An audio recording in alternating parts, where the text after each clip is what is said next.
वाल्मीकि जी ने राम जी के जीवन को लिखा और राम जी का जीवन लिखते समय उन्होंने जो राम जी को प्रणाम किया, राम जी के बारे में बताया है, इसको ध्यान से सुनिए, क्योंकि जो भ्रम है राम जी के बारे में भी समाज में, वो भ्रम वाल्मीकि जी की ये लाइन दूर कर देगी। वाल्मीकि जी ने लिखा,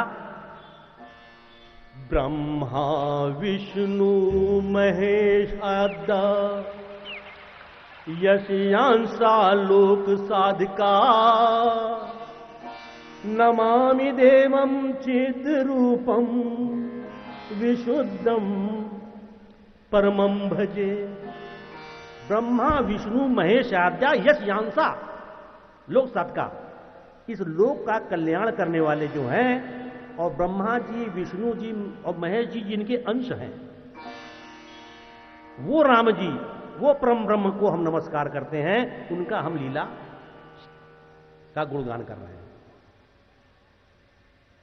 कि ब्रह्मा जी विष्णु जी महेश जी जिनके अंश हैं। अभी तक लोग ये कहते थे और कहते हैं अभी तक कि राम जी विष्णु जी के अवतार हैं। देखिए अभी इसको आगे और स्पष्ट कर देंगे। राम जी विष्णु जी के भी अवतार हैं और राम जी वो भी हैं जिन्होंने कोट कोट ब्रह्मांड में ब्रह्मा विष्णु महेश बनाया। जैसे कि आजकल अभी हाल में ही कुंभ समाप्त हुआ, कोई कुंभ का जल लेके आए, कहेगा देखिए इसमें हम जल लेके आए, क्या है इसमें? गंगा जी हैं। हाँ ठीक है, गंगा जी हैं। कोई क्या कहने गंगा जी नहीं है, इसमें यमुना जी हैं। हाँ यमुना जी भी हैं। कोई क्या सरस्वती जी हैं।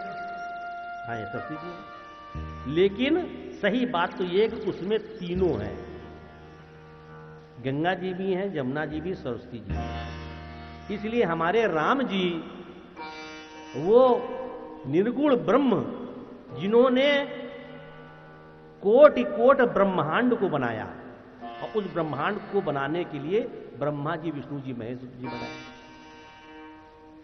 वही हमारे निर्गुण ब्रह्म विष्णु जी के रूप में अवतार लिए हैं। और विष्णु जी के रूप में अवतार क्यों लेना पड़ा, यह भी सुनिए। देखिए, क्योंकि कई बार विष्णु जी ने यह कहा कि हम अवतार लेंगे। पहली बार कब कहा? तुलसीदास जी इस प्रसंग को लिखते हुए बता रहे हैं कि जब ब्रह्मा जी ने इस संसार की रचना के लिए मनु शतरूपा जी को प्रकट किया, मनु शतरूपा जी ने इस संसार को बढ़ाया, संसार को बढ़ाते बढ़ाते जब मनु जी बहुत बूढ़े हो गए तो उन्होंने कहा कि हमने ये सारा जीवन इस संसार में लगा दिया और हमने ईश्वर को नहीं पूजा। किस ईश्वर को नहीं पूजा? शंभु विरंच विष्णु भगवाना उपजहि जासु अंश ते नाना। शंभु विरंच विष्णु भगवाना, जो ब्रह्मा जी विष्णु जी महेश जी जिसके अंश से उत्पन्न हुए हैं, उन भगवान को नहीं पूजा हमने जो है। और ये सोचा मनु जी ने और अपना राजपाट अपने पुत्रों को दे दिया और भगवान को पूजने के लिए चले गए। अब राजपाट अपने पुत्रों को क्यों दे दिया? महल में रख ही पूज सकते थे भगवान को ही। लेकिन देखिए, रामचरितमानस हमें जीने का संदेश भी देती है। जब हम अपनी जिम्मेदारी से पूर्ण हो जाएं, हमारे बच्चे जो हमारी जिम्मेदारियां हैं वो अपने अपने हाथ पैरों पर खड़े हो जाएं, तो हमको सारी जिम्मेदारी उनको देकर ठीक भगवान की शरण में ही आ जाना चाहिए। फिर उसमें नहीं पड़ना चाहिए हमें कि बहू क्या कर रही है, लड़का क्या कर रहा है, बेटिया क्या कर रही है, कुछ नहीं, जो कर रहा है उसको करने दीजिए। अब आपका समय है भगवान का पूजन करने के लिए, और जिस के लिए मानव जन्म दिया गया है, क्योंकि ये 84 लाख योनियों में सिर्फ मानव योनि ऐसी है कि जिससे हम भगवान को पूज करके जो चाहे वो प्राप्त कर सकते हैं। चाहे हम फिर ईश्वर बन सकते हैं, चाहे देवता बन सकते हैं, और चाहे तो ब्रह्म में मिल सकते हैं। ये यही एक योनि है और किसी योनि में भगवान का पूजन नहीं किया जा सकता है। अब मनु शतरूपा जी नैमी शरण गए और नैमी शरण जाने पर उन्होंने संतों की सेवा की, उनका आशीर्वाद लिया। भगवान तक पहुंचने के लिए पहली सीढ़ी है संतों का आशीर्वाद, सत्संग। बिना सत्संग के भगवान तक नहीं पहुंचा जा सकता। संतों का आशीर्वाद लिया और उसके बाद भगवान को पाने के लिए तपस्या की। ऐसी जटिल तपस्या की उन्होंने, ऐसी जटिल तपस्या की। तुलसीदास जी लिख रहे हैं, विधि हरिहर तप देख अपारा और मन समीप आए बहु बार। ब्रह्मा जी, विष्णु जी, महेश जी, मनु जी, शतरूपा जी की तपस्या को देख करके एक बार नहीं कई बार उनके पास आए। और किस लिए आए? कहने लगे, मांगहूं बरी बहु भांति लुभाए, परम धीर नहीं चलही चलाए। कि वर मांगो, मांगहूं बर बहु भांति लुभाए, बार बार लुभाया, मुझे वर मांग लो, वर मांग लो। लेकिन मनु शतरूपा जी ने वर नहीं मांगा, क्योंकि वो तो उस भगवान के दर्शन के लिए तपस्या कर रहे थे जिन्होंने पूरा ब्रह्मांड बनाया। ब्रह्मा जी, विष्णु जी, महेश जी हर ब्रह्मांड में बनाए। अगर वो वर मांग लेते तो उनकी सारी तपस्या का फल मिल जाता। उन्होंने कहा कि हमें आपसे नहीं चाहिए कुछ जो है।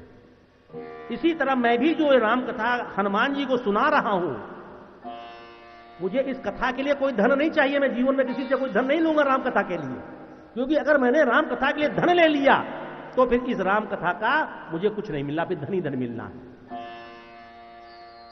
मुझे जो कुछ लेना है हनुमान जी से लेना। मेरा तो सीधा सौदा हनुमान जी से है कि हनुमान जी, हम आपको प्रसन्न करने के लिए कथा सुना रहे हैं, और जब आपको प्रसन्न करेंगे तो प्रभु तक पहुंचाने वाले आप ही हैं, इसलिए हम आपके लिए कथा सुना रहे हैं। ये धन हमें नहीं चाहिए। और जब ब्रह्मा जी, विष्णु जी, महेश जी से कुछ नहीं मांगा, बार बार लोभाने पर भी, तब भगवान प्रकट हो गए। और जब भगवान प्रकट हो गए तो मनु शतरूपा ने दंडवत किया भगवान को, और भगवान अकेले नहीं प्रकट हुए। वाम भाग शोभित अनुकूला, आदि शक्ति छवनिध जग मूला। भगवान के वाम भाग में शोभायमान है कौन? आदि शक्ति। आदि शक्ति छवनिधि जग मूला,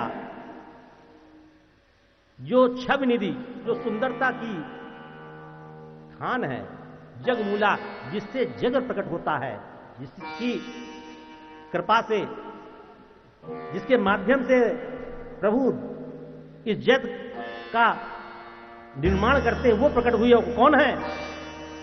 जासु अंश उपजहि गुण खानी, अगणित लक्ष्मी उमा ब्रह्मानी। जास अंश उपजई गुण खानी, उस शक्ति के अंश से एक नहीं अगणित लक्ष्मी जी, पार्वती जी और सरस्वती जी प्रकट होती हैं। अगणित क्यों कह दिया? क्योंकि एक ब्रह्मांड में एक लक्ष्मी जी, पार्वती जी, सरस्वती जी, और अनंत ब्रह्मांड है। तो जितने ब्रह्मांड में सब लक्ष्मी जी, सरस्वती जी, पार्वती जी प्रकट होती हैं, वो भी राम जी के बगल में प्रकट हुई। और वो कौन है? हमारी सीता जी। अब तो जैसे ही देखा मनु शतरूपा ने राम जी को, और राम जी को देखते ही मन में आया, हा कितने सुंदर है हमारे प्रभु, कितने सुंदर है, इतना ही सुंदर मेरा पुत्र होता तो कितना आनंद आता, कितने सुंदर है, मन में आ गया। लेकिन कहा नहीं कुछ। राम जी तो जान गए। कहा मांगो क्या चाहिए। कहा नहीं भगवान कुछ चाहिए नहीं हमें, आपके दर्शन के लिए हम तपस्या कर रहे थे, आपका दर्शन हो गया तो कुछ नहीं। राम जी ने कहा मांग लो। क्या भगवान मांगे क्या, हमारे जो मन में है तो आप तो जान ही रहे, वही पूरा कर दीजिए। राम जी ने कहा नहीं, अपने मुंह से कहो, मांग लो। क्या भगवान अब आप तो मन में ही सबके विराजमान है, आपसे क्या छुपा है, हमें तो आपके समान पुत्र चाहिए। राम जी ने कहा यह संभव नहीं है। अब मनु शत्रुपा तो बहुत उदास हो गए। कहा भगवान आपने कहा तो जो चाहो मांग लो, हमने कहा कि आपके समान पुत्र चाहिए, आप कहने संभव नहीं है। कहा यह तो संभव नहीं है, लेकिन इससे अधिक हम तुम्हें दे देंगे। कहा पहले तो यह बताइए संभव क्यों नहीं है। कहा इसलिए संभव नहीं है कि अपने जैसा हम दूसरा किसको खोजे, क्योंकि मेरे समान तो दूसरा संसार में कोई है ही नहीं, इसलिए अपने जैसा दूसरा हम कुछ ला नहीं सकते। लेकिन इससे बड़ा तुम्हें दे सकते हैं कि हम स्वयं तुम्हारे पुत्र बन के आएंगे। ऐसे हमारे भगवान कहा कि हम स्वयं तुम्हारे पुत्र बन के आएंगे। और वही निर्गुण ब्रह्म जिन्होंने मनु शत्रुपा जी को आशीर्वाद दिया, वही निर्गुण ब्रह्म राम जी बन के आए हैं। और विष्णु जी ने भी कई बार आशीर्वाद दिया कि हम मनुष्य रूप बनकर के आएंगे।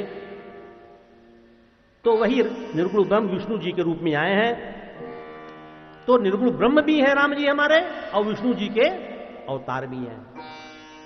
तो दोनों हैं ये हमारे जो है निर्गुण और सगुण का ये मिश्रण है हमारे राम जी। अब तो आपको ये जानना बहुत जरूरी था कि राम जी कौन है। इसलिए जब राम जी की आपने पूजा कर ली तो ब्रह्मा जी, विष्णु जी, महेश जी सबकी पूजा हो गई। सीता जी की पूजा कर ली तो सबकी पूजा हुई, क्योंकि इन्हीं के अंश से सरस्वती जी, लक्ष्मी जी, पार्वती जी उपस्थित हैं। और यही नहीं, कोट कोट ब्रह्मांड में, इसलिए आपने इनकी पूजा कर ली तो कोट कोट ब्रह्मांड के ब्रह्मा जी, विष्णु जी, महेश जी और सरस्वती जी, लक्ष्मी जी, पार्वती जी सबकी पूजा हो।